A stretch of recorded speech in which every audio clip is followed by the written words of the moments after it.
Tiny black twins beg Mountain Man for help. He instantly bursts into tears. That's what folks in Wetstone Hollow are whispering. But no one saw what those little girls carried in their hands or what their voices stirred in that broken man's soul. He was a ghost in the mountains. Grizzled, silent, dangerous. No one had seen him in years. Then came two tiny strangers soaked to the bone, whispering a name only he remembers and asking for help that could cost everything. Now the town's holding its breath. The railroad's closing in. And the man who vanished is suddenly walking through fire. Not with a rifle, but with something far more dangerous. The second chance. Dust is rising. Secrets are waking. And the past is about to dig its boots into the present. Who were those girls sent to find? And why did their cry crack open the hardest man in the West? Every time I see your comments, I'm reminded how stories connect us across distances, backgrounds, and hearts. If values like respect, courage, and compassion still guide you, then you're part of this story too. Thunder cracked across the Montana sky as Mark Hunter's axe bit deep into another log. His weathered dark hands, marked by 67 years of frontier life, gripped the worn handle with practiced ease. Spring's snow still draped the ridge like a white blanket, but the air felt heavy with the promise of rain. Dark clouds rolled over the Rockies, casting long shadows across his modest log cabin. The old hunter paused, wiping sweat from his brow despite the chill. His joints ached more these days, especially when storms approached. Still, the woodpile needed tending. A solitary man's work that matched his solitary life. The rhythm of splitting wood had become a comfort over the years, helping to quiet the memories that haunted him. Mark Hunter had been many things in his long life: a buffalo soldier, a scout, a tracker who could follow game through terrain that would swallow lesser men whole. But most famously, he'd been the Wild West's most legendary Bigfoot hunter. Tales of his encounters with the great beasts had spread from saloon to saloon, growing with each telling. Some said he tracked Sasquatch through 3 territories. Others claimed he'd stared down a 12-foot giant and lived to tell about it. The truth, as always, was more complicated. The first fat drops of rain began to fall as another rumble shook the mountains. Mark gathered his split logs, intent on getting them under cover before the downpour proper began. That's when he heard it. A sound so faint he thought he'd imagined it at first. A knocking, soft but persistent, coming from his cabin door. Out here in the high country, visitors were rare as hen's teeth. Mark set down his armload of wood and approached cautiously, one hand instinctively moving to the revolver at his hip. The knocking came again, somehow both timid and desperate. When he pulled open the heavy door, his heart nearly stopped. 2 little girls stood huddled together on his threshold, their dark skin glistening with rain. They couldn't have been more than 6 years old, identical as 2 peas in a pod. Their feet were bare and mud-caked, their simple cotton dresses soaked through. One clutched a raggedy doll missing an eye, while the other held a worn Bible close to her chest as if it were pure gold. The slightly taller girl, though the difference was barely noticeable, stepped forward half an inch. Her voice quavered but held firm as she said, "Mama said, find the man with the crow tattoo." Mark felt the blood drain from his face. With trembling fingers, he pulled back his left sleeve, revealing the faded ink he'd carried for decades. A black crow in flight, its wings spread wide across his dark forearm. The sight of it had brought him shame for so many years, but now it seemed to take on new meaning, as these 2 lost little ones stared up at him with eyes full of desperate hope. His knees gave out then, and he sank to the wooden floor as tears spilled down his weathered cheeks. The past he tried so hard to bury had found him at last, delivered by 2 angels in sodden clothes. "Lord have mercy," he whispered, his voice rough with emotion. Then, gathering his wits, he saw how the girls shivered. "Come in. Come in quick now. You're frozen through." Mark scooped them both up in his arms, their tiny bodies trembling against his chest. He kicked the door shut against the growing storm, and carried them to the hearth, where embers still glowed from his morning fire. Setting them down gently, he wrapped each child in a thick buffalo hide he used as a winter blanket. "Stay right there, little ones," he said, already moving to stoke the fire. He added kindling and smaller logs until the flames danced high, casting warm light through the cabin's single room. From his meager stores, he pulled out cornbread left from breakfast and set a pot of beans to warm near the fire. The girls huddled together under their buffalo robes, watching his every move with wide, solemn eyes. When he offered them each a plate, their manners showed through their hunger. They waited until he nodded before eating and remembered to murmur, "Thank you, sir." "Might I know your names?" Mark asked softly once they'd taken the edge off their hunger. The bolder twin spoke first, her voice barely above a whisper. "I'm Addie Ellis," she nudged her sister gently. "Ada Ellis," came the even quieter response. Ada clutched her one-eyed doll closer as if drawing courage from it. Mark's heart clenched at the surname Ellis. He'd known from the moment they mentioned the tattoo, he'd known. But hearing it confirmed made it real. "And your mama?" he said carefully. "Her name was Ruth?" Both girls nodded, their faces falling. Addie spoke again, her small shoulders straightening as if taking on a burden too heavy for her years. "Mama got sick 3 nights ago. She told us to wait till," her voice caught, but she pressed on, "till she stopped breathing. Then we were supposed to find you. She said, look for the cabin with the split pine out front and the man with the crow tattoo would help us." The wind howled outside as if giving voice to Mark's inner turmoil. Ruth Ellis. He hadn't heard that name spoken aloud in more than 20 years, but it had echoed in his conscience every day since. Ruth, who'd seen good in him when he'd lost sight of it himself. Ruth, who'd offered forgiveness he hadn't deserved. And now Ruth was gone, sending her precious daughters to him of all people. Thunder boomed again, making both girls jump. Ada began to cry silently, tears tracking down her cheeks. Without thinking, Mark reached out and gently wiped them away with his calloused thumb. "You're safe now," he said, his voice gruff with emotion. "Your mama, she was right to send you here." The words felt strange in his mouth, but he knew they were true. Whatever his past sins, whatever his unworthiness, Ruth had trusted him with her daughters' lives. He wouldn't fail that trust. The storm raged on outside, but inside the cabin, Mark kept the fire well-fed and warm. He watched as exhaustion slowly overcame the twins' fear and grief. Their small heads began to nod even as they fought to keep their eyes open. He fashioned a bed for them near the hearth using his own bedding and extra quilts to make a soft nest. As he tucked them in, Addie's grip on the Bible loosened enough for him to see what looked like papers sewn into its binding. The sight stirred something in his memory. Ruth had been clever about protecting important documents, but that was a mystery for another time. For now, these little ones needed rest. Mark settled into his chair by the fire, prepared to keep watch through the night. His mind whirled with memories and questions, but one thing was clear. His life of solitude had ended the moment these 2 girls knocked on his door. Ruth's final act had been to entrust him with her most precious treasures. And in doing so, she'd given him something he'd thought forever lost, a chance at redemption. Gray dawn light crept through the cabin's single window, rousing Mark from his vigil. During the night, Addie and Ada had migrated from their makeshift bed, curling up like kittens at his feet. His old bones had stiffened from sitting upright in the chair all night, but he couldn't bring himself to disturb their peaceful sleep. The fire had burned low, leaving only glowing embers. Moving with the careful quiet of a man used to tracking through forests, Mark added kindling and small logs until the flames caught again. He filled his iron pot with fresh water and set it to boil, then measured out oats from his storage barrel. A precious spoonful of honey would make the plain fare more appealing to little ones. As the porridge bubbled, soft rustling drew his attention. Ada sat up first, rubbing sleep from her eyes with tiny fists. Her movement woke Addie, who immediately reached for her sister's hand. The gesture spoke volumes about how they'd learned to face the world together. "Morning, little ones," Mark said, keeping his voice gentle. "Breakfast is nearly ready." The girls watched him ladle steaming porridge into tin bowls, their eyes following his every move. When he drizzled honey over each portion, their faces lit up despite their lingering weariness. "Thank you, sir," they murmured in unison, accepting the bowls with careful hands. Mark settled back in his chair, nursing a cup of coffee.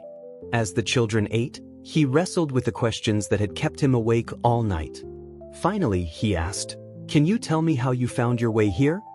Addie, ever the spokesperson, swallowed her mouthful of porridge before answering. We walked from Dusty Bend, following the river like Mama showed us. Mark's heart skipped. Dusty Bend. He knew that settlement. A community of Cherokee and freed men had established it after the war. 2 days' journey south of his cabin. Your mama showed you the way? Ada nodded. She took us walking lots of times. Said we should know the path in case. Her voice faltered. In case anything happened to her, Addie finished, squeezing her sister's hand. Mama said, look for the split pine tree and the man with the crow picture on his arm. She said you'd help us. Mark's coffee cup trembled in his weathered hands. Ruth Ellis had been alive all these years, living just 2 days away. The knowledge hit him like a physical blow. 20 years ago, during the chaos of Reconstruction, he'd been a Union scout when he'd pulled her from that burning camp. The memory of smoke and screams still haunted his dreams. He'd gotten her to safety. But in the confusion that followed, he'd lost track of her. All these years, he'd carried the weight of believing she'd perished like so many others. Your mama, he said carefully, she was a brave woman. I knew her long time ago. Both girls perked up at this, hunger momentarily forgotten. She said you helped her, Ada offered shyly. When there was bad fire. Mark nodded, unable to speak past the lump in his throat. These innocent children couldn't know the full truth of that night. How his own actions had contributed to that bad fire. Ruth's forgiveness had been a grace he'd never felt worthy of receiving. After breakfast, Mark heated more water. The girls needed proper washing after their long journey. He dragged out the wooden tub he used for his monthly baths, setting it near the fire. Finding soap and clean rags, he helped them bathe one at a time while the others sat wrapped in a buffalo hide. Their clothes were still damp and mud-stained from yesterday's storm. Mark dug through his trunk until he found 2 old flannel shirts. With a few quick stitches, he converted them into makeshift dresses that swallowed the tiny girls in soft, warm fabric. The day passed in a blur of small tasks, feeding the chickens, tending the fire, answering the girls' quiet questions about the animals they glimpsed through the windows. Mark found himself telling them stories of his hunting days, carefully edited for young ears. He spoke of tracking elk through deep snow, of finding his way by star and stream, of the great mysteries hidden in the wilderness. Did you really hunt Bigfoot, Mr. Mark? Addie asked, her eyes wide with wonder. Mark chuckled, a sound rusty from disuse. I tracked many things in my time, little one. Some real, some maybe not so much. The wilderness holds more secrets than any man can know. As evening approached, exhaustion began to show in their drooping eyelids and slower movements. Mark made up their bed again near the hearth, this time with extra quilts he'd found stored away. Once their breathing had settled into the deep rhythm of sleep, Mark moved to the far corner of the cabin where an old carved trunk sat. His hands shook as he lifted the lid. Inside, beneath carefully folded clothes and memories he rarely disturbed, lay 2 items. A tarnished silver locket and a letter, its envelope yellow with age and still sealed. The letter had arrived 10 years ago. He recognized Ruth's careful handwriting on the envelope, but he'd been too deep in his guilt to open it. What right did he have to read words from a woman whose community he'd helped destroy? So he'd tucked it away with the locket, the one she'd pressed into his hands that terrible night, insisting he keep it safe until they met again. Now, watching the twins sleep peacefully by his fire, Mark finally broke the seal. The paper crackled as he unfolded it, and Ruth's words, written a decade ago, reached across time to shake his world again. Dear Mark, I pray this letter finds you well. I've tried to write so many times over the years, but words failed me. Now I must write for my children's sake. Yes, I have twin daughters, beautiful and strong. They are my heart's joy and my greatest concern. Life is uncertain for our people, as you well know. If anything should happen to me, I name you their guardian. You may wonder at this choice, but I've never forgotten your kindness that night, nor your evident remorse for past wrongs. You helped me when others turned away. That crow on your arm marked you as one who saw the humanity in all people, even when it cost you dearly. I've shown the girls how to find you. They know to look for your cabin if they're ever alone. Please, Mark, don't let your guilt keep you from helping them. You once asked how I could forgive you. This is my answer. by trusting you with what I hold most precious. The girls carry my Bible. In its binding, you'll find papers proving their free status and my wishes for their care. Keep them safe, Mark. Help them grow strong and kind in this hard world. With hope and trust, Ruth Ellis. The firelight cast dancing shadows on the cabin walls as Mark sat in his worn leather chair, Ruth's letter trembling in his weathered hands. He'd read it so many times now, the words were burning themselves into his memory. His eyes drifted to the sleeping forms of Addie and Ada, curled together like dormice near the hearth, their small chests rising and falling in perfect rhythm. Ruth's words echoed in his mind. The only man I ever trusted to see color and not run. The weight of her trust pressed heavy on his shoulders. These little ones needed more than a hermit's life could offer. They needed schooling, proper clothes, other children to play with. His gaze swept the cabin's rough-hewn walls, seeing it now through new eyes. This was no place to raise two young girls. As the first pale light of dawn crept through the window, Mark began to move with purpose. He pulled out his old travel gear, checking straps and patches with careful fingers. His mule Jenny would need to be loaded just right. Too much weight on either side would make for slow going on the mountain paths. The girls stirred as he worked, their eyes widening at the sight of him packing. "We're leaving?"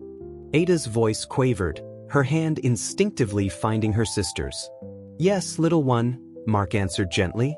"This mountain's too lonely for young-uns. We need to find you proper schooling and such." He helped them dress warmly, layering their thin dresses with his smallest wool shirts and an old coat he cut down to size. He fashioned mittens from rabbit fur, wrapping their tiny hands against the spring mountain cold.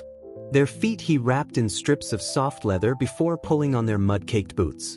The sun was barely over the ridge when Mark led his horse Storm and Jenny the mule out of the lean-to. He'd converted an old pack crate into a makeshift basket, lining it thick with furs and blankets.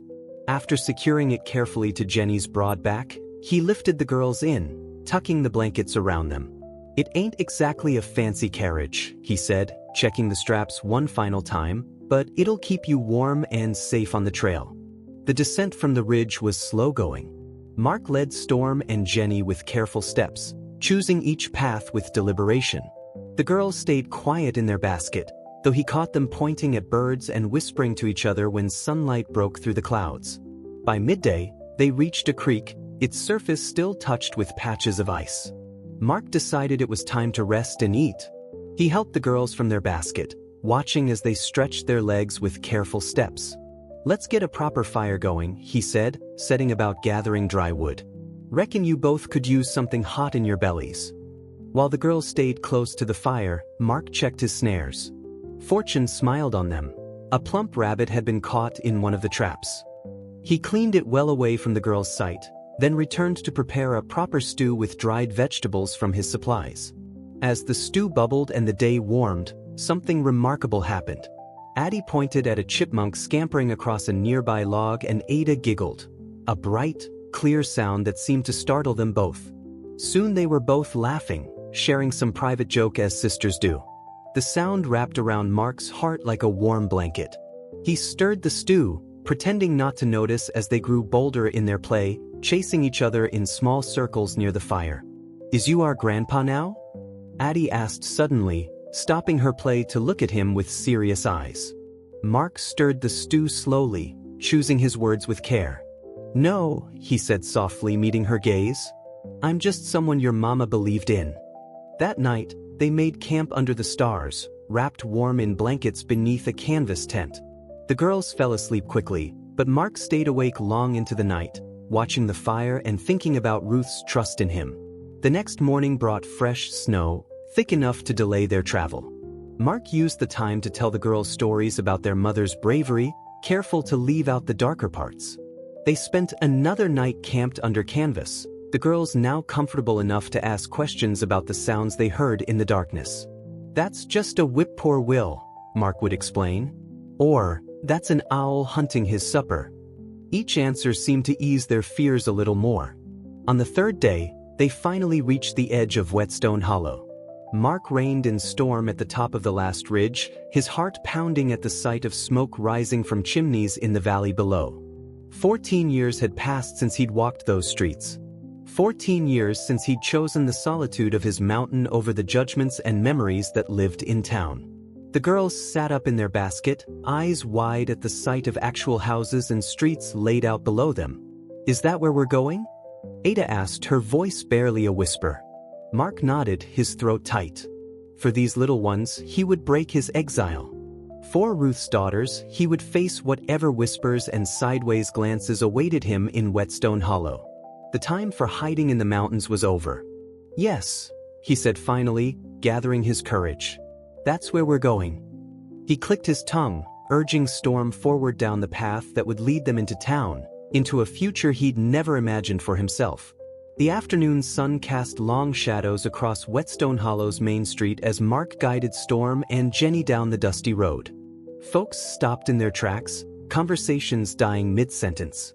Women drew their children closer, and men stood watching with hard eyes. The whispers followed them like autumn leaves in the wind. "Is that Mark Hunter?" he heard someone mutter. "Thought he was dead." "What's he doing with those children?" came another voice. Addie and Ada pressed against Mark's legs, their small hands clutching his worn coat. He kept one weathered hand on each of their shoulders, guiding them forward with gentle pressure. Their boots, still wrapped in leather strips, made soft shuffling sounds against the packed dirt. Martha Tully's house stood at the edge of town, a neat whitewashed building with herb gardens running along both sides. Dried plants hung from the porch rafters, their familiar scents, yarrow, sage, and sweetgrass, bringing memories flooding back. Mark's throat tightened as he climbed the 3 wooden steps, the girls still clinging to him. Before he could knock, the door swung open. Martha Tully stood in the doorway, her black hair streaked with silver and pulled back in a neat braid. Her dark eyes widened at the sight before her, taking in Mark's graying beard, his trail-worn clothes, and the 2 small girls hiding behind his legs. "Good Lord above," she breathed. Then her expression softened like snow in spring sunshine. "Well, don't just stand there letting the flies in." She stepped back, gesturing them inside with a smooth sweep of her arm.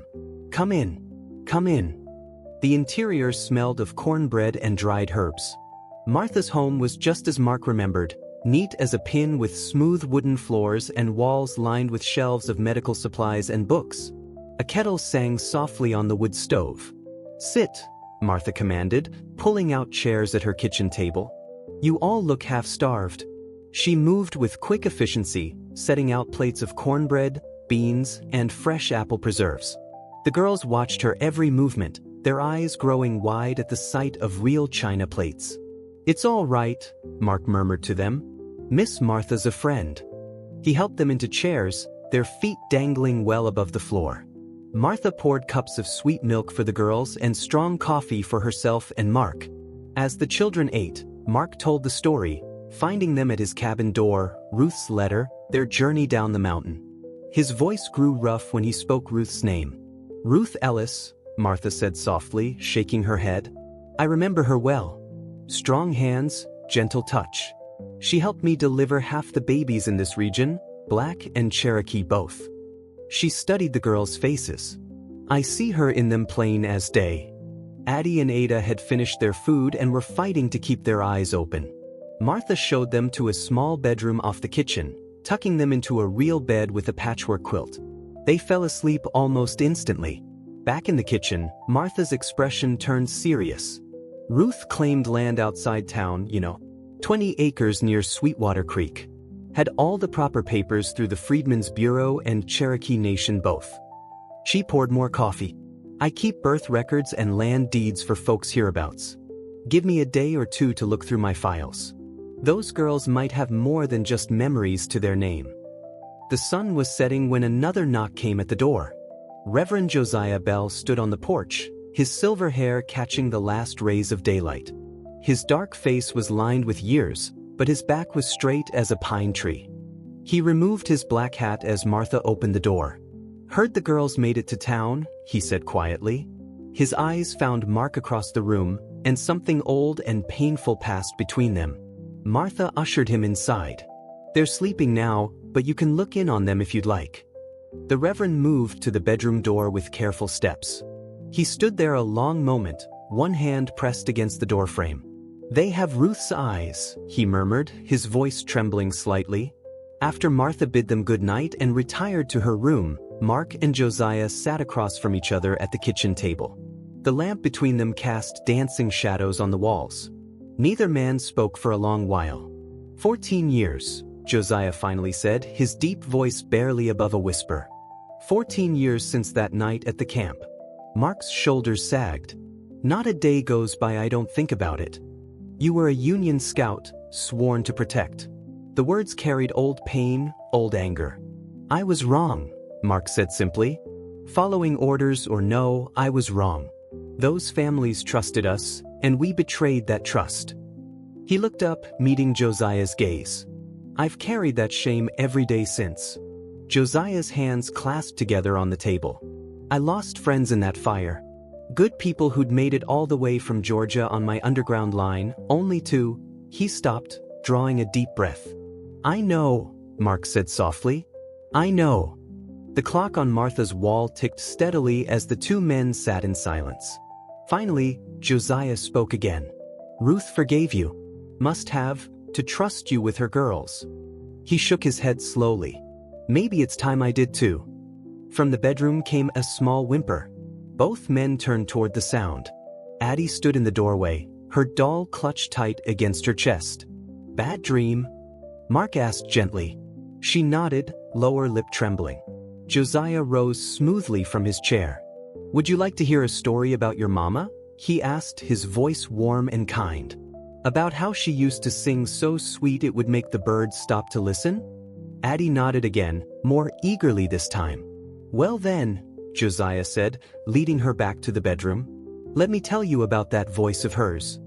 Mark listened as Josiah's rich voice spun tales of Ruth's courage and kindness, of her healing hands and generous heart.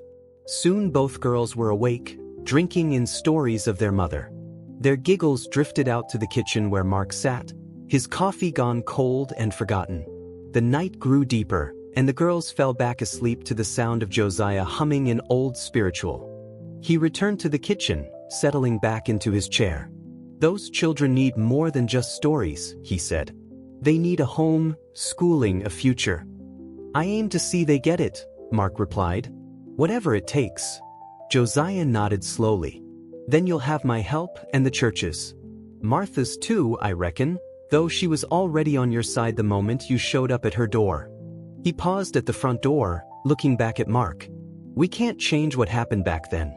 But maybe we can do right by these little ones now." Mark watched through the window as Josiah's tall figure disappeared into the night. The weight of the past still sat heavy on his shoulders, but something else was there too now. Hope, as fragile and precious as the two small lives sleeping in the next room. The morning sun cast long shadows across Wetstone Hollow's dusty main street as Mark and Martha made their way to the land office.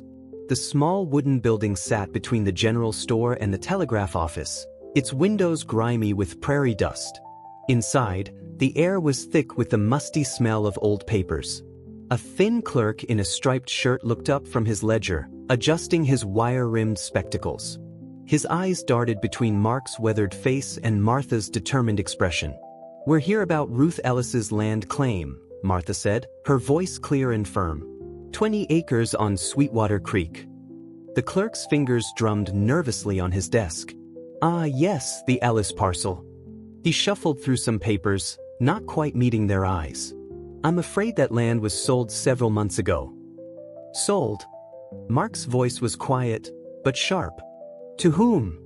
"The Wesley Pacific Railroad Syndicate acquired it through routine proceedings." The clerk's words came too quick, too practiced. Martha leaned forward, her hands flat on the desk. "I'd like to see the sale documentation." "I'm afraid those papers are not immediately available." The clerk tugged at his collar. "It was all quite routine, you understand? Many such acquisitions happening these days." "Routine?" Martha's tone could have frozen water. "Ruth Ellis was my friend. She would never have sold that land. It was meant for her girls." The clerk shrugged, a gesture that didn't quite hide his discomfort. "Perhaps you should speak with Mr. Hall at the railroad office if you have concerns." Martha straightened up, smoothing her skirt. Perhaps we'll speak with Elijah Flint instead." The clerk's face paled slightly at the lawyer's name. Outside, Martha touched Mark's arm. "Elijah Flint handled many land cases for freedmen families. He'll know if something's not right here." Meanwhile, at the white-painted parsonage near the church, Reverend Bell sat in his study with the twins. Morning light streamed through the windows, warming the worn floorboards as he shared stories about their mother. "Your mama had a special way with people," he said, his deep voice gentle. "When someone was hurting or scared, she knew just what to say to give them courage." Ada sat cross-legged on the floor, carefully arranging her one-eyed doll's dress. Addie perched on the edge of a chair, clutching their mother's Bible in her lap. "She used to sing to us," Ada said softly, "every night before bed." "That she did," Reverend Bell smiled. "Your mama's voice could lift spirits higher than church bells on Sunday morning." Addie's small fingers traced the Bible's worn leather cover. "Mama said there were important papers in here for safekeeping." Reverend Bell leaned forward in his chair. "May I see?" Addie handed him the Bible carefully. The binding was loose, and as Bell examined it, he noticed stitching along the inside cover that didn't quite match the rest. With gentle fingers, he worked at the threads until they gave way. Folded carefully inside the Bible's cover was a sheet of paper, yellow with age but still crisp. Bell's hands trembled slightly as he unfolded it. "This is a land deed," he said, his voice hushed with discovery. "Properly filed and witnessed. It names you girls as the rightful heirs to your mama's 20 acres on Sweetwater Creek." The twins looked at each other, not quite understanding the document's importance, but sensing it from the Reverend's tone. "Your mama was a smart woman," Bell said, carefully refolding the paper. "She made sure you'd be provided for." The day wore on, and as the sun began to set, the clip-clop of horses' hooves echoed down the street. 5 riders approached, their mounts kicking up dust in the golden evening light. At their head rode a man in an expensive suit, his hat tilted at a confident angle. From the church steps, Reverend Bell watched as the riders dismounted in front of the sheriff's office. The man in the suit, Merritt Hall of the Wesley Pacific Railroad, straightened his jacket before stepping inside. The other men, rough-looking types with guns on their hips, lounged against their saddles, eyeing the town like wolves sizing up a flock. Through the sheriff's office window, Bell could see Hall speaking with Sheriff Wade, their heads close together. Money changed hands, not much, but enough to make the sheriff nod several times. Inside the parsonage, the twins were setting up for supper, carefully placing forks beside the plates just as Martha had shown them. They seemed younger than their 6 years as they concentrated on getting everything just right, their faces serious with the effort. Bell touched the deed paper in his pocket, thinking of Ruth's foresight in hiding it, of her faith that someone would help her girls when she no longer could. The sound of the railroad men's spurs jingling outside seemed to echo like a warning. A knock at the door made him turn.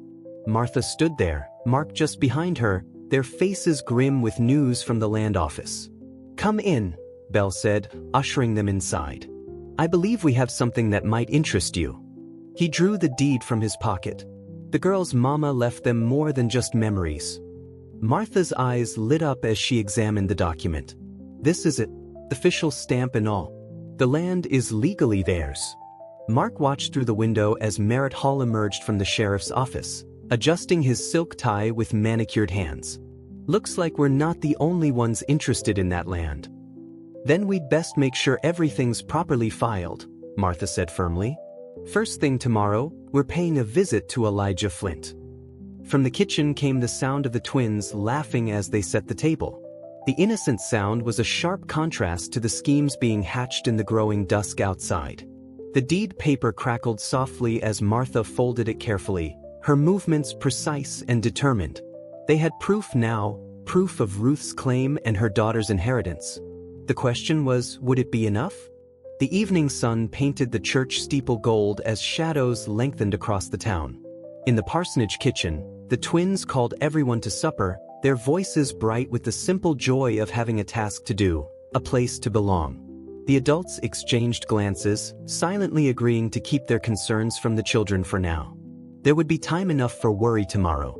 Morning sunlight glinted off the general store's windows as Mark tied his horse to the hitching post.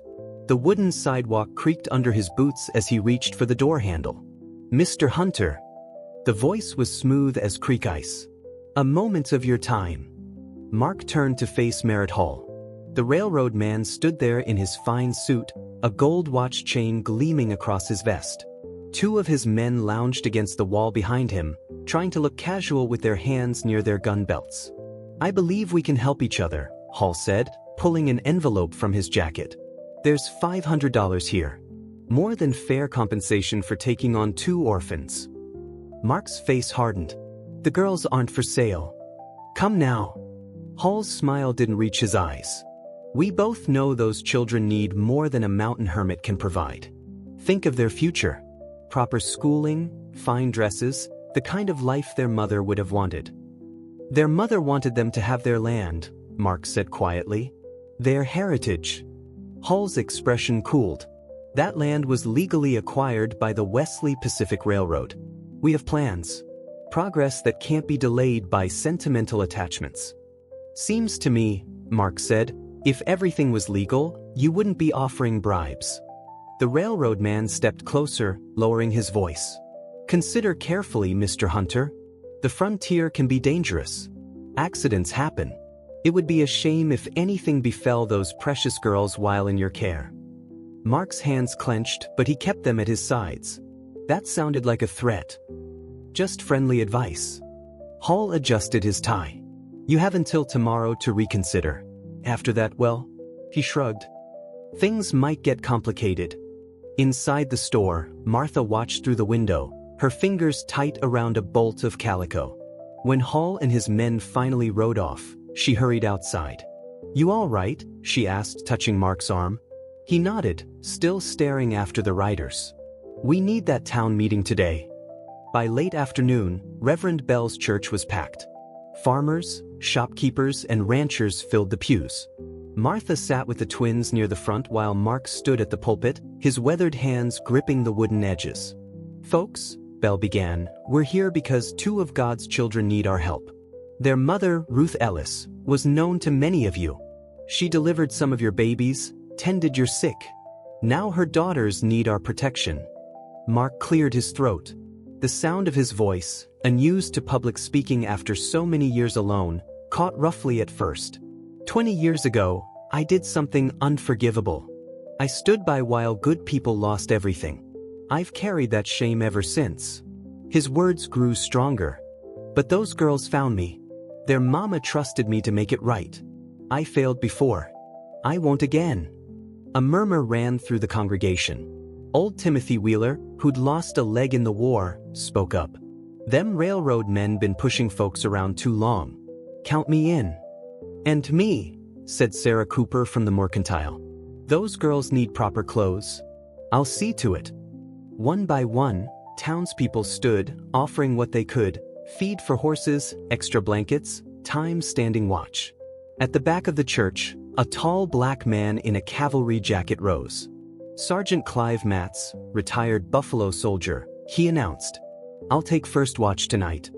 Martha stepped forward then, her face grave. "Your support means everything. But we need to be clear, the girl's claim must be authenticated by federal marshals. That could take weeks." "Then we'll watch over them for weeks," Bell declared. "This is about more than land. It's about who we are as a community." As darkness fell, hope filled the town like lamplight. Families brought food to the parsonage. Children played with the twins in the churchyard.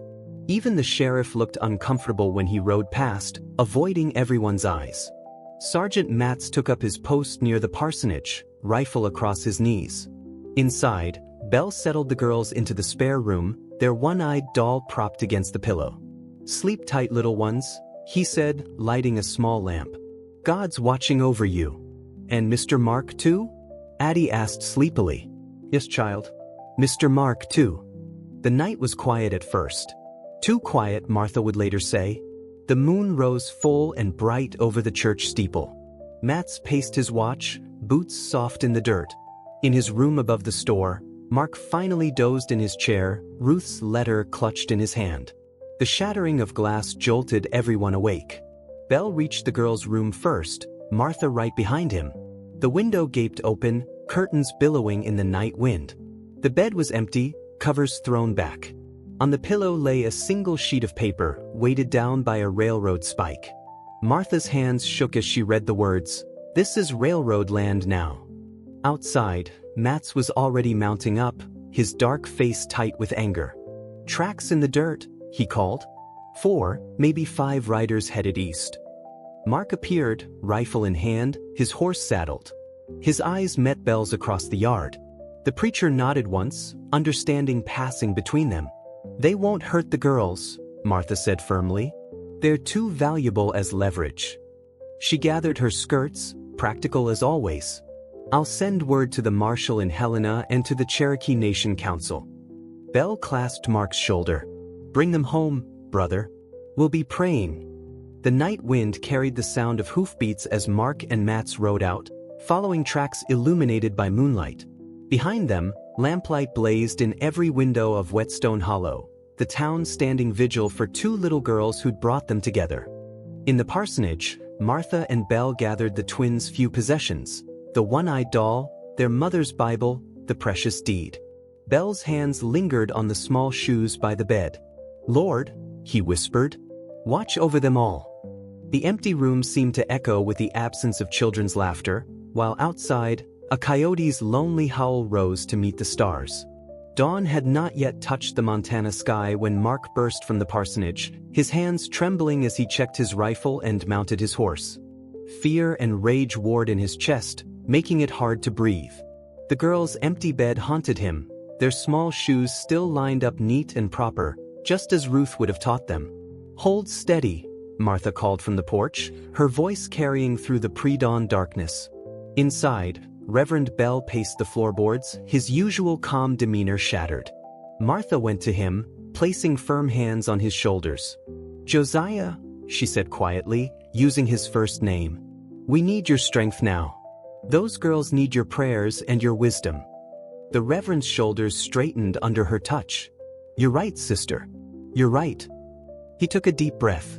"I'll send that telegram to Missoula straight away. The territorial marshal should know about this." Outside, Mark dismounted briefly to study the ground in the pale light of his lantern. Boot prints marked the dirt clearly, 4 or 5 men moving east. One set of prints was deeper, likely carrying a child. His jaw clenched at the thought. Sergeant Mats appeared on horseback, his cavalry training evident in his bearing. "I've got 6 men ready to ride," he reported. "Good men who know these hills." "Much obliged," Mark nodded, swinging back into his saddle.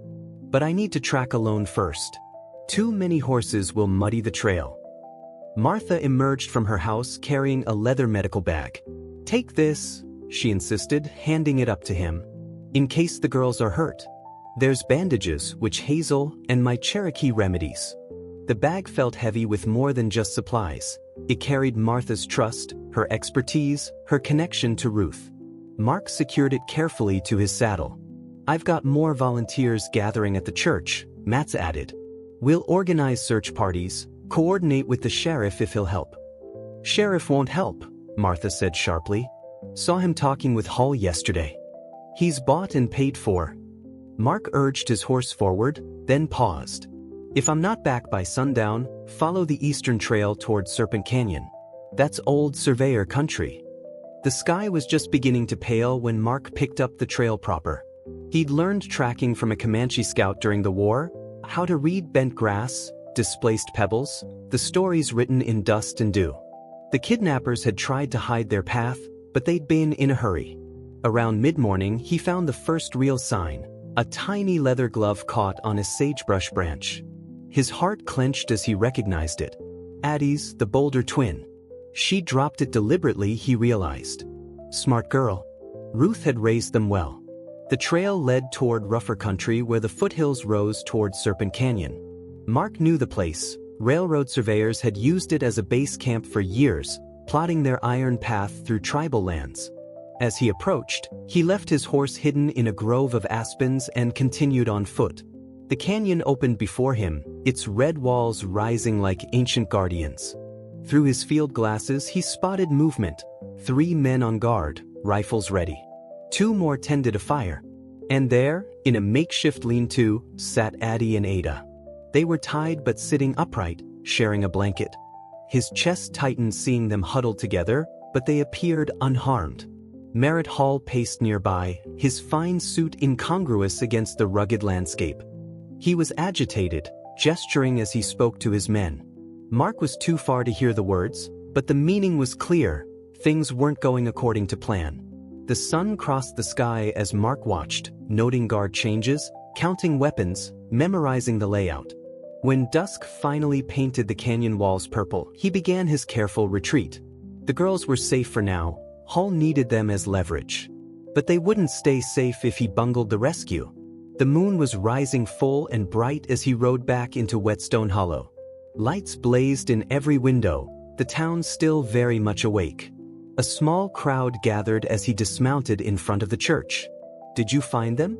Martha pushed forward, her face tight with worry. "They're alive," Mark assured her. "Unharmed. Hall's got them in Serpent Canyon about 20 miles east. 5 armed men guarding them." Reverend Bell emerged from the church. "I got through to the marshal's office in Missoula. They're sending men, but it'll take at least 3 days for them to reach us." 3 days is too long, Sergeant Matz said, stepping forward. "Those girls don't have 3 days." Mark nodded grimly. "We need to get them out ourselves, but it has to be careful. Has to be clean. No shooting if we can help it. The girls have seen enough violence." "Agreed," Martha said softly. Inside the church, they gathered around the old communion table, now covered with a rough map Mark had drawn in charcoal. He detailed everything he'd observed: guard positions, weapons, the girls' location. Matz added his military expertise, suggesting approaches and timing. "We go in before dawn," Mark concluded. "When men are tired, guards are drowsy. We'll need at least 8 riders, enough to show force without starting a war." "I've got the men," Matz assured him. "Already picked and ready." Martha spread her shawl over her shoulders. "I'm coming too. Those girls might need medical care." "Sister," Bell started to protest, but she cut him off. "I've ridden harder country than this, Reverend, and I knew their mother. I'm coming." As the others filed out to prepare, Bell caught Mark's arm. "Brother," he said quietly, "I know we've had our differences. That fire 20 years ago, I blamed you for a long time." Mark's face tightened with old pain. "You had reason. Maybe, but I see now what Ruth saw in you. A man trying to make things right. God goes with you tomorrow." Under the rising moon, Whetstone Hollow hummed with purpose. Horses were checked and rechecked, weapons cleaned, medical supplies gathered. And in the church, Reverend Bell kept vigil, his prayers rising like smoke into the Montana night. Tomorrow would bring what it would bring. But tonight they prepared. And somewhere in the darkness, 2 little girls huddled together, waiting for the man their mother had trusted to make things right. The morning air bit cold and sharp as Mark stood before the gathered volunteers in Martha's yard. Dawn had barely broken, painting the Montana sky in watercolor streaks of pink and gold. 5 people had answered his call, each chosen carefully for their skills and steady nerves. Sergeant Matt stood tall in his old cavalry coat, his dark face etched with determination. Beside him, young Jonah Two Rivers adjusted the leather strap of his medical bag, a gift from his apprenticeship with Martha. The Navajo scout's eyes missed nothing, scanning the horizon with practiced ease. Reverend Bell emerged from the house carrying his worn Bible, tucked safely in an oilskin wrap. 2 other men, Thomas Webb and Charlie Hawkins, both experienced ranchers, checked their horses' cinches one final time. "Listen close," Mark said, his voice gravelly in the morning quiet. "We're going in smart, not hard. No guns unless they shoot first." He met each person's eyes in turn. "These are children we're after, not criminals we're hunting. I won't have bloodshed unless there's no choice." Matz nodded approval. Better to outsmart them than outshoot them. Martha appeared on her porch, arms laden with supplies, dried meat, hard biscuits, bandages, and coils of rope. "You'll need these," she said, passing them out. "And this too." She handed Mark a small leather pouch filled with her Cherokee healing herbs. Just in case. The horses stamped impatiently as the supplies were secured. The morning had warmed enough to start melting the frost, and steam rose from their flanks. Mark swung into his saddle, feeling the familiar creak of leather beneath him. "Keep to the low ground," Jonah advised as they set out. "Less chance of being spotted that way." The young scout had learned the territory's secrets from both his Navajo elders and years of working with survey crews. His knowledge would prove invaluable. They rode east, following the winding creek beds where possible. The sun climbed higher, burning off the morning mist. Around midday, they stopped to rest the horses in a sheltered draw. That's when Mark felt the weight of truth pressing on his chest, demanding to be spoken. He found Reverend Bell and Jonah sitting apart from the others, sharing a quiet meal of dried beef and cornbread. The words came slowly at first, like stones being pulled from deep water. "There's something you need to know," Mark began, his voice rough with memory. "About Ruth. About why she trusted me." He settled heavily onto a fallen log. 20 years ago, during Reconstruction, I was a Union scout. Had orders to clear disputed territories. His hands shook slightly as he spoke. There was a camp, Cherokee and freed men families trying to claim their promised land. Ruth's people. Bell's face remained carefully neutral, but his fingers tightened around his Bible. "They gave us orders to burn them out," Mark's voice cracked. "Said they were squatting illegally. I helped set those fires, watched people running into the night, women, children." He looked down at his hands. "I got Ruth out, her and some others. But I still helped start those flames. Been carrying that sin ever since." Silence stretched between them, broken only by the soft nickering of horses and the whisper of wind through prairie grass. Finally, Reverend Bell spoke, his deep voice gentle but firm. "Then this is your altar, Mark," he said, touching the older man's shoulder. "Time to make it right." Jonah nodded slowly. "My people have a saying. The path to healing begins when we face the source of our pain." They reached the canyon's edge as the sun began its descent, painting the red rock walls in deep crimson shadows. From their vantage point, they could see Hall's camp below, 5 men still guarding the girls, who remained in the lean-to shelter. "They've got someone watching the main trail," Jonah reported after scouting ahead. "But there's an old game path down the north face. Steep but manageable." They made camp well back from the rim, keeping their fires small and covered. As night settled over the canyon, Reverend Bell gathered them in a tight circle. "Let us pray," he whispered, his rich voice barely carrying beyond their group. "For wisdom, for protection, and for the innocent ones below."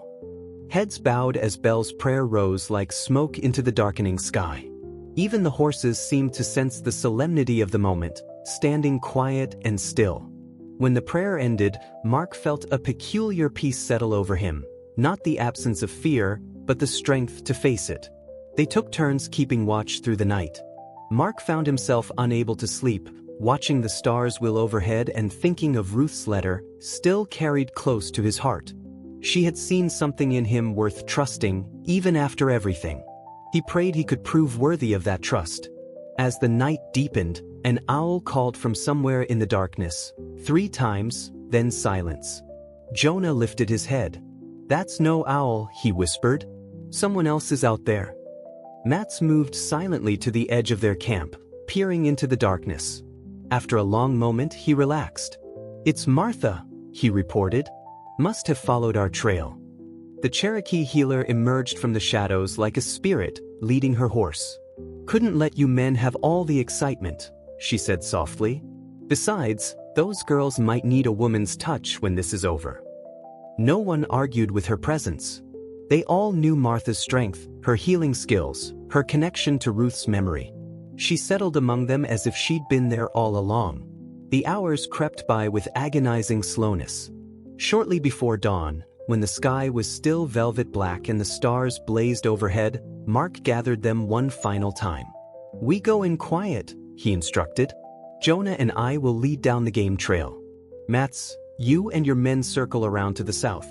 Be ready if they run that way. Reverend, you and Martha stay with the horses until we signal." He paused, swallowing hard. If anything goes wrong, get word to the marshal. Those girls' rights need protecting no matter what. They checked their ropes one last time.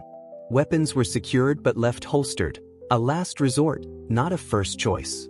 As the first hint of dawn began to lighten the eastern sky, they moved into position. Mark felt the weight of years lifting from his shoulders as they prepared to descend into the canyon. Here, finally, was a chance to balance the scales, not to erase the past, but to honor Ruth's faith in him, to protect what she had loved most in the world. He touched the letter in his shirt pocket once more, then nodded to his companions. It was time. As they began their careful descent into the canyon's shadows, Reverend Bell's words echoed in his mind. "This is your altar, Mark. Time to make it right." The eastern sky had barely begun to pale when Mark and Jonah crept through the shadows of the canyon. Their moccasins made no sound on the rocky ground. The camp lay quiet below them, with only one guard visible, hunched near a dying fire. Mark's heart thundered in his chest as they waited for Matt's signal. The plan was simple. The retired buffalo soldier and his men would create a distraction near the ridge, drawing attention away from the lean-to where the girls were held. A screech owl's call pierced the pre-dawn stillness, 3 short bursts. The signal. Moments later, rocks clattered down the canyon's far wall, followed by shouts and movement. Just as planned, 3 of Hall's men scrambled toward the commotion, weapons drawn. "Now," Mark whispered to Jonah. They slipped forward, staying low in the brush. The young Navajo scout moved like a shadow, checking that their path was clear. The remaining guard had turned toward the noise, his back to them. The lean-to was a simple canvas structure, hastily erected. Mark's hands trembled as he reached the back wall. With painful slowness, he lifted the edge of the canvas. The girls lay curled together on blankets, their small hands bound with rope. "Addie! Ada!" he whispered, barely breathing the words. Ada's eyes flew open. A sob caught in her throat as she recognized him. Addie stirred beside her, then pressed her face into her sister's shoulder to muffle her cry of relief. "Shoo!" Mark soothed, pulling out his knife to cut their bonds. "We're going home." The metallic click of a hammer being pulled back froze him in place. Cold sweat trickled down his spine as he slowly turned his head. One of Hall's men stood there, rifle aimed steady, but something was wrong in his stance. Hesitation showed in the way he held the weapon, in the troubled lines around his eyes. "Mr. Mark said quietly, "These are children." The man's jaw worked. He looked at the twins, then back at Mark. "I didn't sign up for this," he muttered, the rifle barrel lowering. "Taking land's one thing. Stealing kids." He shook his head. "Get them out of here." Mark didn't waste the chance. He gathered both girls in his arms while Jonah kept watch. Ada clung to his neck, her tears dampening his collar. Addie was eerily quiet, but her small hands gripped his shirt with desperate strength. They slipped into the brush where it grew thick along the creek bed. The eastern sky had lightened enough to paint the canyon walls in shades of purple and gold. Dawn was coming fast, too fast. A horse's sharp whinny split the air. Mark's blood ran cold at the sound of hoofbeats approaching at a gallop. Merritt Hall's voice rang out, sharp with fury. "What do you mean they're gone?" "Sir, The guard who'd let them go never finished his sentence. "Find them!" Hall roared. $500 to the man who brings them back. Mark clutched the girls tighter as horses thundered past their hiding place. Jonah pressed close, gesturing toward a narrow gap between 2 boulders. They squeezed through just as riders crashed through the brush they'd vacated. "This way," Jonah whispered, leading them along a nearly invisible game trail. The path twisted through stands of juniper and sage, staying close to the canyon wall where shadows still held. Ada whimpered when a branch scratched her cheek. Mark wanted to comfort her, but there was no time. Behind them, Hall's men were spreading out, quartering the ground like hunting dogs after prey. A shot cracked out, the bullet whining off rock somewhere above their heads. Addie finally broke her silence with a terrified squeak. Mark set the girls down, pushing them ahead of him. "Run to Jonah," he ordered softly. "Don't look back." The girls scrambled forward while Mark turned to face their pursuers. He had no intention of shooting. The girls had seen enough violence, but he could buy them time. He drew his revolver, aiming high, and squeezed off 2 shots that sent Hall's men diving for cover. Ahead, Jonah was leading the twins up a steep wash, heading for where Mats and the others waited with horses. Mark backed away slowly, keeping his body between the girls and danger. More shots peppered the rocks around him. "McCrae!" Hall's voice echoed off the canyon walls. "You're stealing railroad property." "They're children, Hall," Mark shouted back. "Not property." He turned and ran, then catching up to the others. The wash grew steeper, forcing them to scramble on hands and knees. Ada's breath came in frightened gasps. Without a word, Jonah scooped her up while Mark did the same for Addie. The sound of pursuit grew closer. Hall's men had dismounted, following them on foot now. The canyon walls pressed in, the wash narrowing until it seemed they'd be trapped. Then the path opened suddenly onto a wider shelf where Mats waited with the horses. Martha was there too, reaching down to help pull the girls onto her mare. Reverend Bell held the reins of Mark's horse, his dark face tight with concern. "Riders coming up the main trail too," Mats reported tersely. "We need to move." They mounted quickly, Martha keeping the twins secure in front of her. Jonah swung up behind Mats, and they urged their horses toward the ridge trail. Below, Hall's voice rang out again, "Closer now." "There they are. Don't let them reach the rim." Bullets kicked up dust around the horses' hooves. The animals snorted in fear but kept climbing. Mark brought up the rear, watching for pursuit. His heart nearly stopped when he saw Hall himself emerge from the wash, rifle raised. But before the railroad man could aim, Reverend Bell's horse kicked up a shower of rocks that sent him stumbling back. The delay was enough. They crested the ridge just as the sun broke over the eastern horizon, painting their escape in gold. The morning sun cast long shadows across the ridge as hoofbeats thundered behind them. Mark glanced back to see Hall and his men gaining ground, their horses' flanks lathered with sweat. Martha kept the twins pressed close, her mare picking its way carefully along the narrow trail while Mats and Bell flanked her protectively. "There's a clearing ahead," Jonah called out, pointing to where the path widened near a steep ravine. "But it's a dead end." Mark knew they couldn't outrun Hall's men forever. "Make for the clearing," he ordered. "We'll make our stand there." The group burst into the open space, pulling their horses up short at the ravine's edge. 100-foot drop yawned below, the bottom lost in morning mist. They wheeled their mounts around just as Hall and his men emerged from the treeline. "Spread out," Mats commanded quietly. The townspeople formed a line, their horses stamping nervously. Martha backed her mare away from the edge, shielding the girls with her body. Hall raised his hand, and his men drew their weapons. The railroad agent's face was flushed with rage and exertion as he urged his horse forward. "You're only making this worse, Hunter," he snarled. "Those girls are on railroad land now. Their mother's claim is void."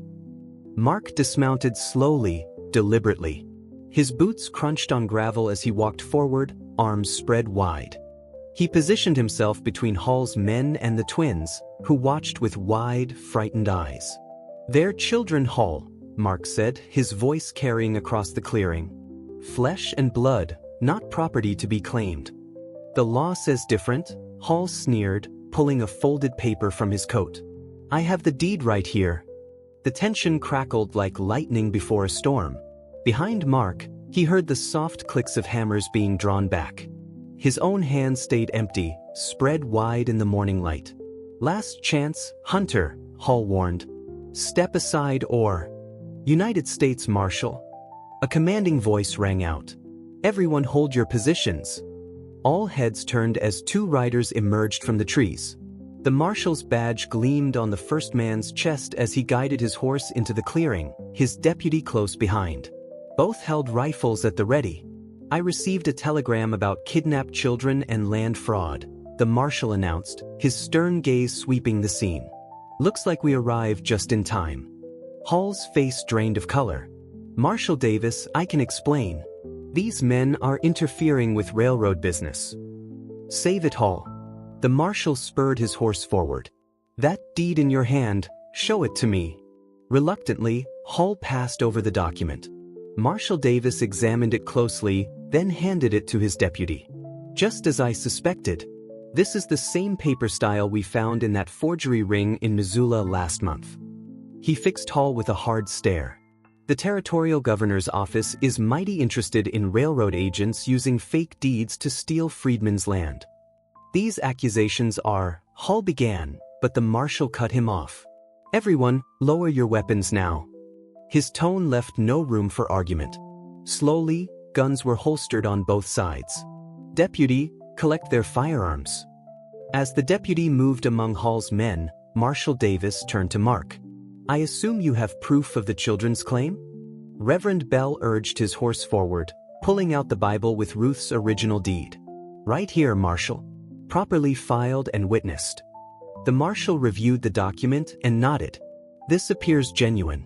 We'll have it verified, but for now, he straightened in his saddle. Merritt Hall, you're under arrest for fraud, kidnapping, and conspiracy. Deputy, take him into custody. Hall's face twisted in fury as the deputy approached with handcuffs.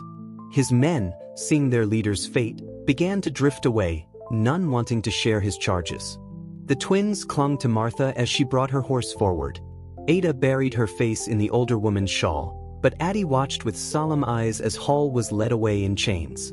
Mark felt his legs go weak with relief. He stumbled slightly and Reverend Bell was there, gripping his arm. You did it, old friend, the preacher murmured. You made it right. The morning sun climbed higher, burning away the mist in the ravine below. The crisis had passed without a single shot fired, justice prevailing through the arrival of the law rather than the barrel of a gun. The marshal's investigation moved swiftly over the next few days. In the town hall's main chamber, Marshal Davis sat behind a broad oak desk, carefully examining the deeds sewn into Ruth's Bible. Morning light streamed through dusty windows as he compared the document against land office records. Everything appears to be in order, he announced, looking up at the gathered crowd. The original filing date, witness signatures, and territorial seal are all authentic. This deed grants full ownership of the Ellis homestead to Addie and Ada as their mother's rightful heirs. Martha Tully squeezed the girls' hands as they stood beside her, dressed in fresh calico dresses she had sewn.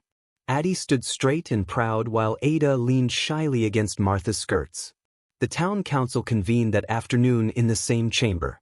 Mayor Thompson, a weather-beaten man with kind eyes, called the meeting to order with 3 sharp raps of his gavel. The matter before us today concerns the future of the Ellis homestead and its rightful heirs. Councilman Jenkins, the general store owner, stood first.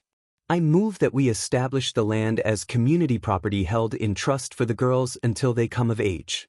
We can help rebuild what was lost. Seconded, called out Sarah Miller, the school teacher. These children are part of our community now. We protect our own. The vote was unanimous.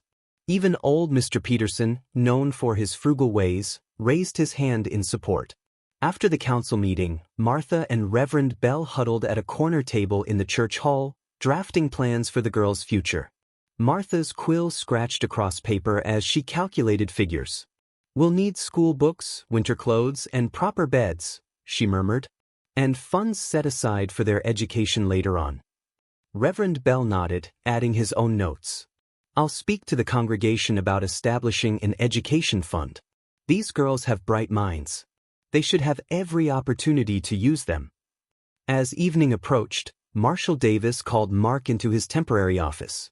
The grizzled hunter shifted uncomfortably in his chair as the marshal laid out guardianship papers. The girls need a legal guardian, the marshal explained gently. Someone to protect their interests and raise them proper. Their mother's letter named you, Mr. Hunter. Are you willing to accept that responsibility? Mark stared at the papers, his weathered hands trembling slightly. I'm not sure I'm fit for it, he whispered. Been alone so long. Sometimes the best parents are the ones who doubt themselves most, the marshal replied. Those girls already trust you. That's worth something.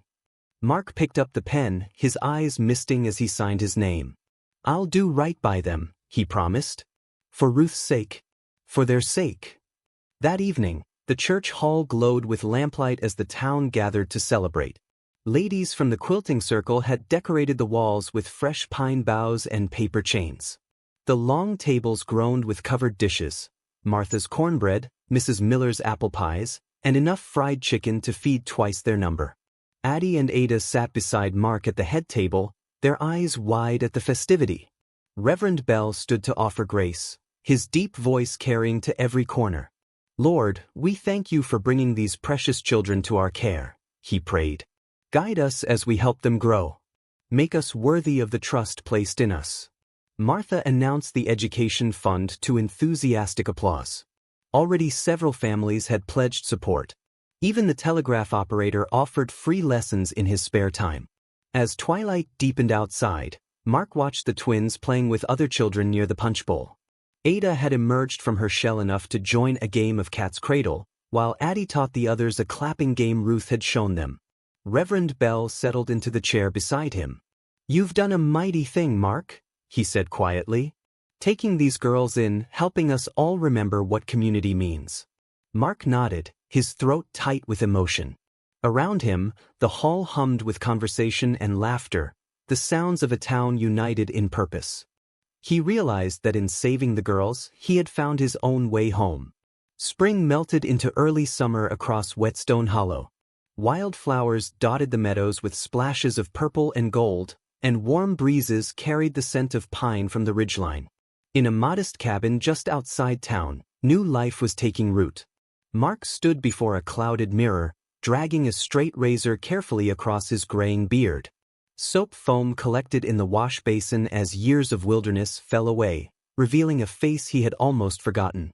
From the kitchen, he could hear the twins giggling as they prepared breakfast, a sound that still surprised him each morning. "You look different," Ada said softly, peeking around the kitchen doorway. Her one-eyed doll hung from her small hand, its remaining button eye catching the morning light. Mark touched his newly trimmed beard, feeling self-conscious. "Different how, little one?" "Happier," she whispered, then ducked back into the kitchen where Addie was carefully stirring porridge. The cabin had transformed over the weeks.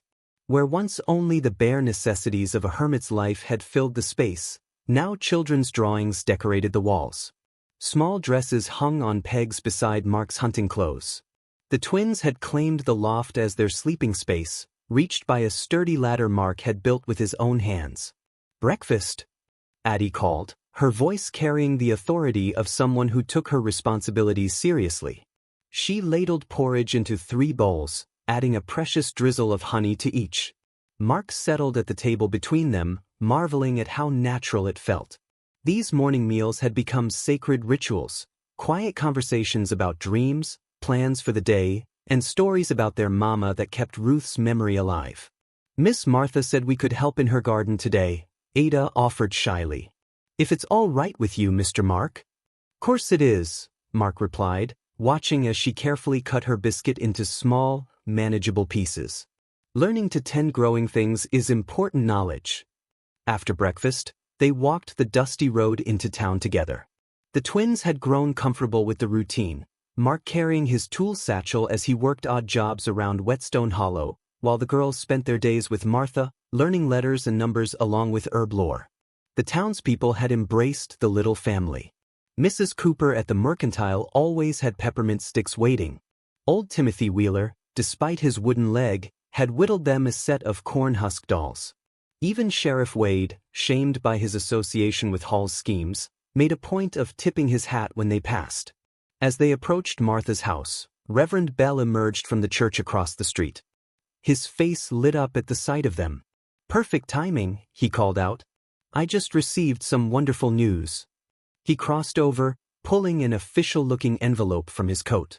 "The territorial government has approved the education fund. Starting this fall, we'll have a proper schoolhouse with a certified teacher." The girls looked at each other with a mixture of excitement and nervousness. They'd been learning their letters with Martha and the Reverend, but a real school with other children was something entirely new.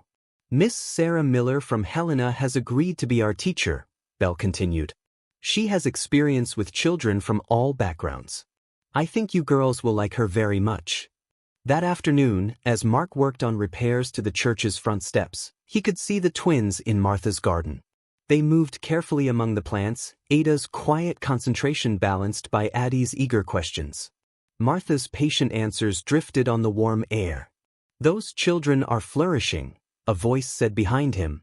Mark turned to find Dr. Williams, the town's physician, watching the scene with approval. The doctor was a kind man in his 60s who had seen too much sorrow in his practice to take joy lightly. "They're strong," Mark said simply, hammering another nail into place. "Takes after their mama in that regard. And their guardian, I'd say." Dr. Williams settled onto the church steps. "Martha tells me you've been having nightmares." Mark's hammer paused mid-swing. He'd hoped to keep that private, but nothing stayed secret long in a small town. "Sometimes," he admitted. "Old memories stirring up, mostly." The doctor nodded with understanding. "War leaves marks on a man's soul.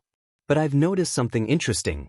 Those nightmares have been less frequent since the girls arrived, haven't they?" Mark considered this, surprised to realize it was true. The dark dreams that had haunted his mountain solitude came less often now, replaced by the peaceful sleep that follows days filled with purpose. "Healing works both ways," Dr. Williams said gently. "Sometimes taking care of others is the best medicine for our own wounds." As summer deepened, the Ellis homestead began to take shape. The community work parties happened every Saturday, with families bringing tools, food, and willing hands. Mark supervised the rebuilding, drawing on skills learned from years of frontier construction. The original foundation was sound, built of local stone by Ruth's own hands years before. They raised new walls of seasoned pine, fitted with windows that sparkled in the afternoon sun.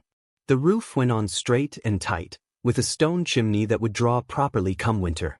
"Look, Mr. Mark," Addie called out one Saturday, pointing to where Jonah Two Rivers was teaching Ada to weave grass into baskets. Ada made this all by herself. The small basket was lopsided and had several holes, but Ada glowed with pride as she held it up for inspection. Mark examined it with the seriousness it deserved. "Fine work," he declared. "Your mama would be proud." The homestead wasn't large, just 3 rooms and a root cellar, but it was built with love. Mark found himself thinking of it as a place where the girls could return someday, where they might bring their own children to see where their grandmother had lived. One evening in late July, as they sat on the cabin porch watching fireflies dance in the meadow, Ada climbed onto Mark's lap with her usual quiet grace. "Will you tell us about the Bigfoot again?" she asked, settling against his chest. Mark chuckled, his arm circling her small form. Over the weeks, his tales of tracking the mysterious creatures had become bedtime favorites, carefully edited for young ears. "Well," he began, his voice taking on the storytelling cadence the girls loved, "there was this one time up near Glacier Peak." Addie scooted her chair closer, not wanting to miss a word. These stories were more than entertainment. They were threads connecting the girls to the man who had taken them in, weaving a family bond from shared imagination and trust. "Did you ever catch one?"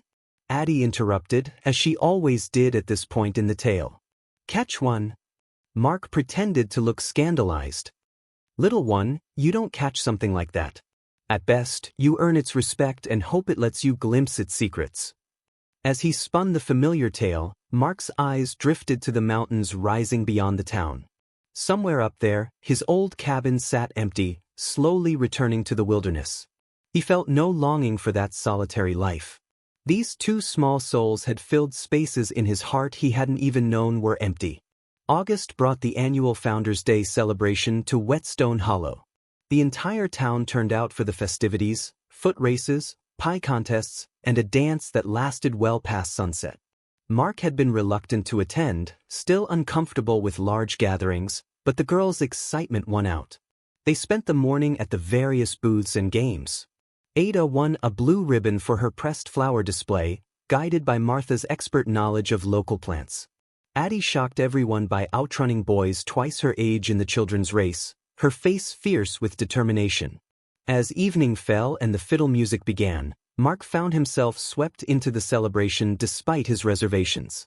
Martha insisted on one dance, and he found his feet remembering steps from decades past. The girls clapped and laughed from the sidelines, delighted to see their guardian spinning and stepping with the best of them. "You clean up nice, Mark Hunter," Martha said as they finished a reel, both breathless from the exertion. "Don't get used to it," he replied, but his smile took the sting out of the words. Reverend Bell called for everyone's attention as the evening wound down. Before we close our celebration, he announced, "I'd like to ask Mark Hunter to step forward." Mark felt his stomach drop, but Addie and Ada pushed him forward, their faces bright with anticipation. The crowd parted, creating a path to where Bell stood holding an official-looking certificate. "The Territorial Council has authorized me to present this to you," Bell said, his voice carrying across the gathered crowd. "In recognition of your service to the community and your dedication to the welfare of two precious citizens of our territory." Mark accepted the certificate with trembling hands. It was a formal adoption decree, making his guardianship of the twins official in the eyes of the law. But more than that, it represented acceptance, the town's acknowledgement that he belonged here, that his past mistakes didn't define his future. "Speech!" Someone called out from the crowd, and others took up the cry. Mark looked down at the certificate, then at the expectant faces surrounding him. His throat felt thick with emotion, but he managed to speak. "I came down from those mountains a broken man," he began, his voice rough but steady. "These little ones gave me a chance to be something better.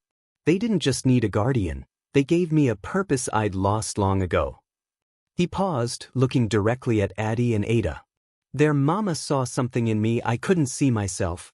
I pray I can live up to her faith." The crowd erupted in cheers and applause.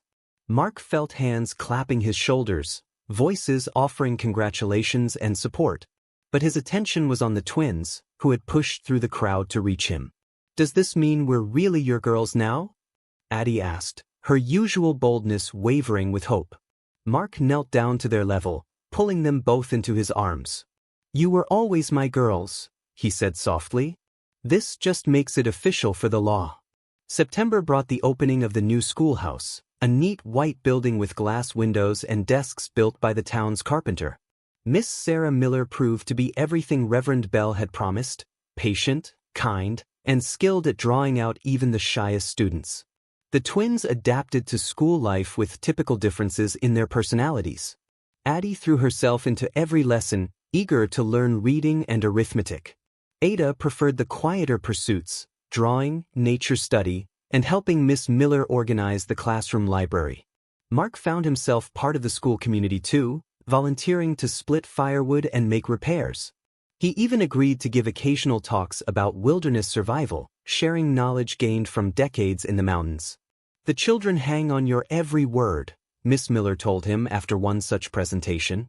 "You have a gift for teaching." "Never thought of it that way," Mark replied, watching as Ada helped younger students with their letters during recess. "Just sharing what I know." October painted the mountains in brilliant reds and golds. The first snow dusted the high peaks, reminding everyone that winter was approaching. Mark began the familiar rituals of preparation, checking chinked logs, splitting extra firewood, preserving vegetables from Martha's garden. But this year was different. This year he was preparing not just for survival, but for comfort. The girls would need warm clothes, engaging activities for long winter evenings, and the security of knowing they were safe and provided for. The Ellis homestead was nearly complete now. The final work party had installed the last window panes and finished the interior walls. The house stood ready for occupancy, waiting for the day when the girls might choose to return to their mother's land. "We don't have to move there, do we?"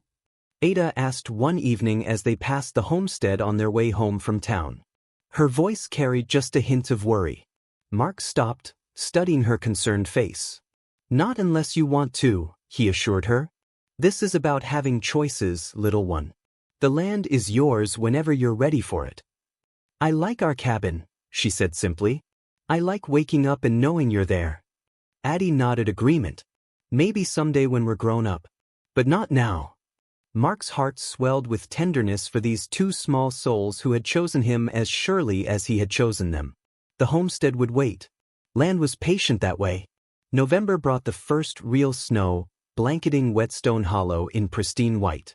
The twins marveled at the transformation, pressing their faces to frost-covered windows and begging to play outside. Mark bundled them in layers of wool and leather, teaching them to move through snow without exhausting themselves. They built a snowman in the front yard, complete with a carrot nose and stones for eyes. Ada named him Clarence, for reasons she couldn't quite explain. Winter evenings settled into comfortable patterns. After supper, they would gather around the fireplace where Mark continued his stories or helped with lessons from school. The twins took turns reading aloud from their primer, their voices growing stronger and more confident each day. Sometimes Martha or Reverend Bell would visit, bringing news from town or just enjoying the warmth of their small family circle. These gatherings reminded Mark of something he'd never had growing up, the sense of belonging to something larger than himself. Christmas approached with unusual excitement. The girls had never experienced the holiday in a settled community, and their enthusiasm was infectious. They helped Martha bake cookies for the church social and practiced songs for the Christmas Eve service. Mark found himself caught up in the preparations despite his usual aversion to sentiment. He worked secretly in the evenings, carving wooden toys and sewing simple doll clothes under Martha's patient instruction. "You've got good hands for fine work," she observed, watching him struggle with tiny stitches. "Never had reason to learn before," he admitted, holding up a miniature dress. "Think it'll do?" "They'll treasure anything that comes from your heart," Martha assured him. Christmas Eve arrived with fresh snow and crystal-clear skies. The church glowed with candlelight as the community gathered for the service. Addie and Ada wore new dresses that Martha had sewn, their faces radiant with anticipation. Reverend Bell's sermon spoke of redemption and second chances, of how the greatest gifts often came disguised as challenges. Mark felt the words settling into his heart like seeds finding fertile ground. After the service, families gathered in the church hall for hot cider and cookies. The twins received small gifts from various townspeople, hair ribbons from Mrs. Cooper, storybooks from Miss Miller, carved animals from Timothy Wheeler. But their greatest joy came on Christmas morning in the cabin, when they discovered Mark's handmade presents under the small pine tree he'd cut from their own land. Ada's new doll had both eyes and wore the tiny dress he'd struggled to sew. Addie's wooden horse was painted with careful detail and fitted with real leather reins. "They're beautiful," Ada whispered, cradling her doll with reverent hands. "Did you really make them yourself?" Addie asked, running her fingers over the smooth wood of her horse. Mark nodded, throat tight with emotion as he watched their delight. "Wanted to give you something special. Something made just for you." The girls presented their own gift, a drawing they'd worked on in secret. It showed the three of them standing in front of their cabin, with "Our Family" written in careful letters across the bottom. Mark studied the picture with the attention it deserved. There he was, depicted in charcoal and colored pencils, standing between two small figures. His face in the drawing was smiling, really smiling, not the careful expression he usually wore. "Is this how you see me?" he asked quietly. "That's how you look when you think we're not watching," Addie said matter-of-factly. "Happy." As winter deepened into January, a letter arrived that changed everything. Mark recognized the official seal even before breaking the wax. Territorial government correspondence always carried an air of importance. The letter was brief but momentous. The federal investigation into railroad land fraud had concluded. Merritt Hall and his associates faced significant prison time. More importantly for the twins' future, the government was establishing a restitution fund for families whose land had been illegally seized. "What does it mean?" Addie asked, watching Mark's face as he read. "It means," Mark said slowly, folding the letter with careful hands, "that your mama's land rights are being officially recognized. There's money coming to help rebuild what was lost." The sum mentioned in the letter was substantial, enough to secure the girls' education, perhaps even send them to college someday if they chose. Ruth's foresight in preserving the original deed had saved not just her daughter's immediate future, but their long-term prospects as well. "We're rich?" Ada asked with wide eyes. Mark chuckled at her innocence. "You're provided for," he corrected gently. "Your mama made sure you'd have choices in life." That evening, as they sat around the fire planning how the restitution money might be used, Mark felt a profound sense of completion. Ruth's final gift to her daughters wasn't just the land or the money, it was the community that had rallied around them, the man who had found redemption in their care, and the future that stretched ahead filled with possibility. Spring returned to the Montana Territory with its usual dramatic flair. Snow melted into rushing creeks, wildflowers carpeted the meadows, and the twins celebrated their 7th birthday with a party that brought half the town to their doorstep. Mark watched from the cabin porch as children ran through the yard, their laughter echoing off the surrounding hills. Addie led a game of tag while Ada quietly organized a tea party for the younger guests. Their personalities had only grown more distinct over the year, but their bond remained unbreakable. "Satisfied with your handiwork?" Martha asked, settling onto the porch steps beside him. Mark considered the question seriously. "Getting there," he said finally. "Still got plenty of growing to do, all of us." "That's the beautiful thing about children," Martha observed. "They don't ask you to be perfect, just present." As summer approached, the twins began talking about visiting their mother's homestead more frequently. The house stood ready, maintained by community volunteers and warmed by memories they were finally old enough to cherish. One warm June morning, they made the trip together. Mark, the girls, and Ruth's Bible, which Ada still carried everywhere. They walked through the small house slowly, imagining their mother moving through the same spaces. "She would have liked this," Addie said, running her hand along the smooth pine windowsill. "She always said windows should let in as much light as possible." Ada nodded, settling into a chair by the fireplace.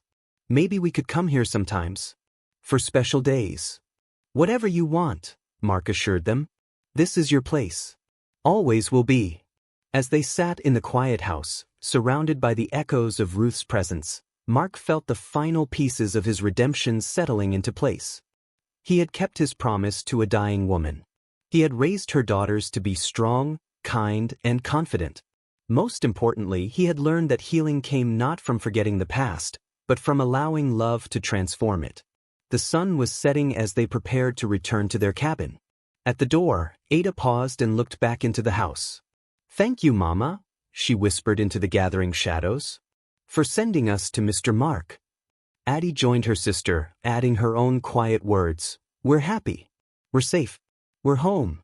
Mark's vision blurred with tears he no longer tried to hide. These two small souls had saved him as surely as he had protected them. In learning to love them, he had finally learned to forgive himself. As they walked home through the mountain twilight, fireflies beginning to dance in the meadow grass, Mark thought of Ruth's letter one more time. She had asked him to help her daughters grow strong and kind in a hard world. Looking at Addie's determined stride and Ada's gentle care for a wounded bird they'd found along the path, he knew he had succeeded. The crow tattoo on his arm no longer felt like a mark of shame. These girls had transformed it into something else entirely, a symbol of the second chances that could bloom even in the hardest ground, when tended with love and watered with hope. Thunder still rolled through the Montana mountains on summer afternoons, but it no longer frightened the small family in the cabin below the ridge. They had learned that storms pass, that morning always comes, and that sometimes the most powerful thunder is simply the sound of a heart learning to beat with joy again. The mark of the crow had led two little girls to safety. More importantly, it had led a broken man home to himself. In the end, that was the greatest rescue of all. In the years that followed, Addie Ellis would become Montana Territory's first certified female surveyor, mapping the same wilderness her adoptive father had once wandered in solitude. Ada Ellis founded the first school for Cherokee and freed children in the territory, continuing her mother's legacy of healing and education.